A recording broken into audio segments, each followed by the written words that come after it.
저는 이제 리더십에 대해서 이야기를 계속적으로 이렇게 하는 사람이고 그러다 보니까 또 코칭을 하는 사람이다 보니까 제일 중요한 건 이제 사람을 바꾸는 문제가 되게 많이 대두가 돼요. 사람 바꿀 수 있냐, 부하직원이 내 말을 안 듣는다, 바꾸고 싶은데 말을 안 들어요. 이런 것들이 리더들이 굉장히 이야기를 많이 하고 있고 또 그 코칭 장면에서 코치들도 사람들한테 어떤 변화를 불러일으켜야 된다는 면에서 굉장히 이제 중요한 부분으로 이야기가 되는 부분들이거든요. 그래서 그 부분에 대해서 좀 이야기를 해보면 어떨까 싶은데요. 네, 여러분 사람 바꿀 수 있는 것 같아요. 바꿀 수 있을 것 같은데?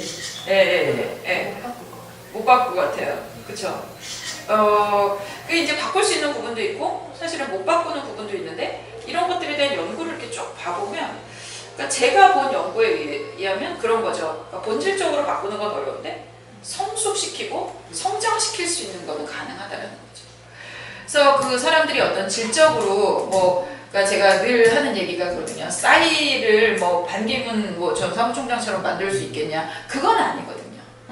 반대 케이스도 사실은 불가능하고 그런데 이 사람이 가장 싸이가 싸이다울 때 가장 반기문이 반기문다울 때 가장 어떤 최고의 퍼포먼스를 낼 수 있는 것처럼 그 사람이 할 수 있는 베스트를 끌어내는 것이 가장 최적화된 방법이다. 요즘에 그런 식으로 이제 이야기가 나오고 있거든요. 근데 이제 재능이라는 걸 타고났다고 해가지고 그 재능만으로 사실은 이렇게 세속적인 성공을 하기는 어려워요.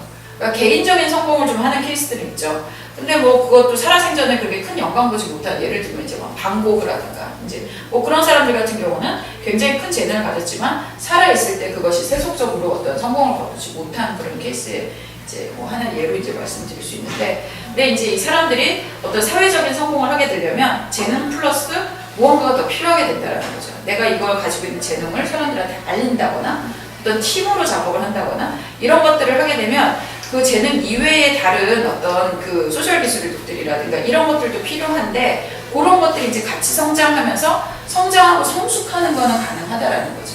네. 그랬을 때 이 사람이 가지고 있는 그 무언가가 최고로 발현이 될 수 있는 거예요. 그래서 김연아 선수가 굉장히 타고난 스케이터로서 이런 것들을 갖고 있더라도 그 사람 인내심이라든가 이런 것들이 없다면 절제력이라든가 이런 것들이 없었다면 그러면 절대로 금메달리스트가 될 수가 없었겠죠. 그래서 그 어떤 재능적인 부분은 사실은 우리가 어떻게 할 수가 없다는 거죠. 김연아 선수가 그래 우리 주변에서 스포츠 선수 하나 해보자 스키 선수를 시키겠다 안 됐을 거예요. 근데 이제 그 사람이 가지고 있는 재능을 가지고 거기에 여러 가지 고도의 훈련이라든가 그 본인이 참아내는 그리고 리더십이라든가 이런 그 리더들의 역할이라든가 이런 것들이 이제 다 사실은 엮여졌을 때 최선의 결과가 나올 수 있다. 이런 식으로 지금 보고 있어요. 그래서 옛날에는 다 사람들 바꿀 수 있다 이런 식으로 생각을 하고 옛날에 여러분들 학교 다닐 때 그 얘기 되게 많이 들었잖아요. 레디슨이 했다고 그러면서 천재는 1%예요. 99%예요. 네, 노력이 필요하다. 그래서 노력만 하면 마치 천재가 될 수 있을 것 같다. 이렇게 얘기했는데 에디슨이 그 리더십을 공부하다 보면 그렇게 인간성이 좋은 사람은 아니거든요.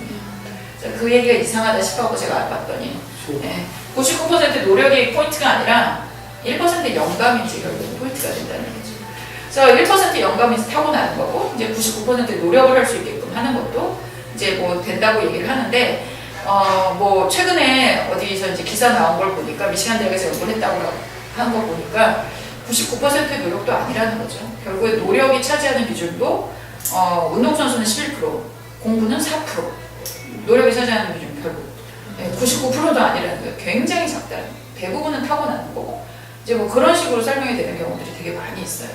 그래서 사람들을 바꿀 수 있느냐 그런 것들에 대한 것들이 이제 좀 되게 많이 회의적으로 돼가고 있고 그래서 오히려 이제 아까 말씀드린 것처럼 그냥 타고난 것들을 가장 잘 발현시키는 것이 좋지 않겠냐 이런 식으로 좀 이야기들은 전개가 되고 있어요. 네. 그런 거 같으세요? 네, 그럴 것 같아요. 그냥 노력이 4%라고 해도 그 4%를 채워야지 그나마 될 수 있는 거니까 99%도 과언이 아니죠. 그 사람한테는 그 4%라는 맞아요. 네. 그 결국엔 타고난 것이 이제 어떻게 발현된 데 있어서 4%의 노력. 그래서 그런 거죠. 그럼 리더가 할 일이 없어? 그럼 코치가 할 일이 없어?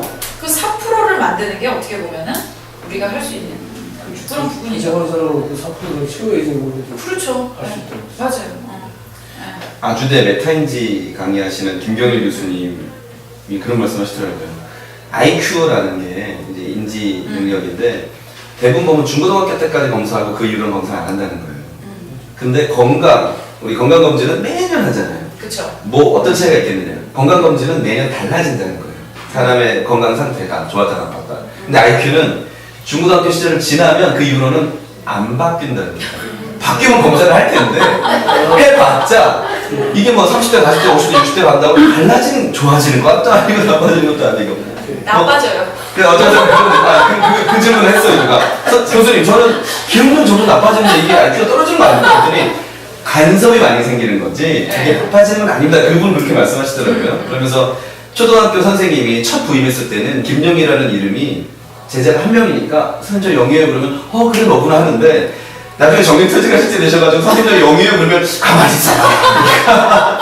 내가 아는 영희만 해도 한 20명 되는 것 같은데 간섭이 많이 생기기 때문에 기억을 못 할 수밖에 없다고 그런 얘기를 하시면서 세살버릇 여덟간지 간다는 말이 괜히 나온 말이 아니다. 사람은 안 바뀐다. 저는 이제 제가 궁금한 게 있어서 저희 아내는 결혼하고 나서 제가 달라졌다고 합니다. 사람이 바뀌었다고 합니다. 그게 맞습니까? 저는 그걸 물어봤어요. 나는 그대로인 것 같은데 왜 내 와이프는 나더러 너 사람 달라졌다라고 하는지. 좋게 나쁘게 달라졌다고 하면서 연애할 때는 뭐 그냥 자기만 신경 쓰고 자기만 말하고 하는 사람이 왜 자기에 대해서 공감을 못 해주냐고 저한테 묻는 거예요.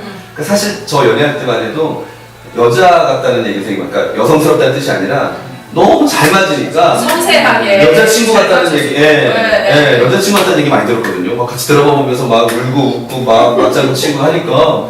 근데 결혼을 하고 나서 이 양반이 그 공감 능력이 다 어디 갔냐는 거예요.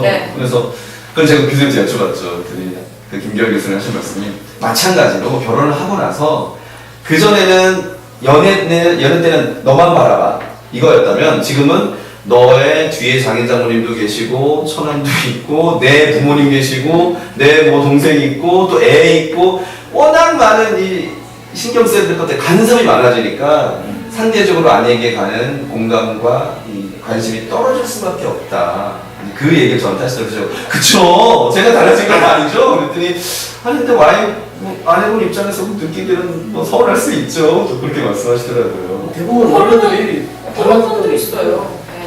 사실 호르몬 작용도 이제 있는데 사랑에 빠지게 되면 처음에 사랑에 빠지게 되면 그때 나오는 이제 도파민이라는 물질이 있습니다. 이거 쾌락 호르몬이거든요.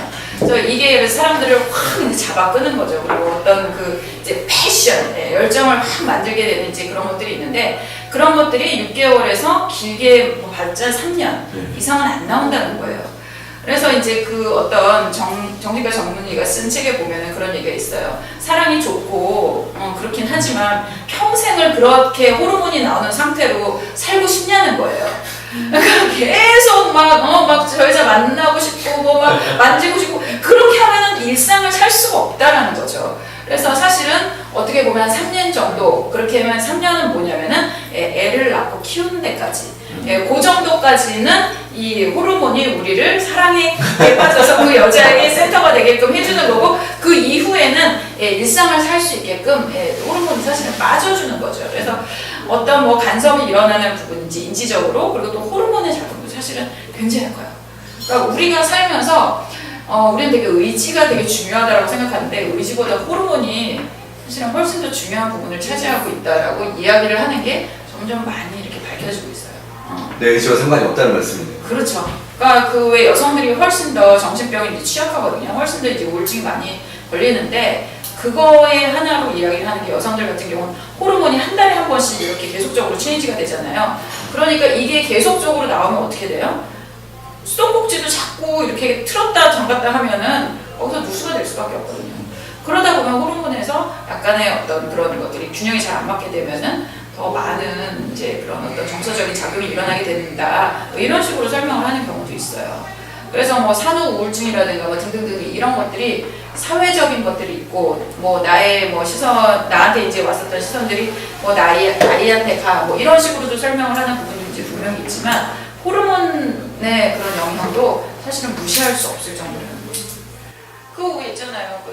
나이 들면 남성분들이 드라마 보면서 그건 특히 없습니다.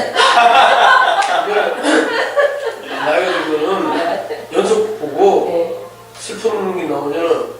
그러면은 정말 콧말을 시큰해지고 눈물이 약간 맺히는 그런, 그러니까 감동을 그 슬픈 그리고 감동을 쉽게 좀 되는 경향이. 그 전에는 안 그러셨어요. 안 그랬죠.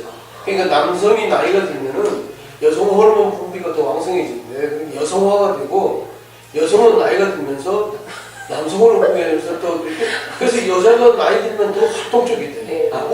그건 저도 그 얘기 말씀드렸는데 사람은 누구나 남녀 호르몬이 같이 나온대요. 네, 그런데 이게 나이가 들면서 남성은 이게 남자 호르몬도 줄고 여자 호르몬도 줄고 그냥 1대1로 남아거든요. 근데 여성은 이렇게 하다가 여성 호르몬이 뚝 떨어져 버리고 남성 호르몬만 남아있대요. 그쵸. 네, 맞아요. 그 말씀 드렸어요. 그래서 남자들이 좀 이렇게 나이 들면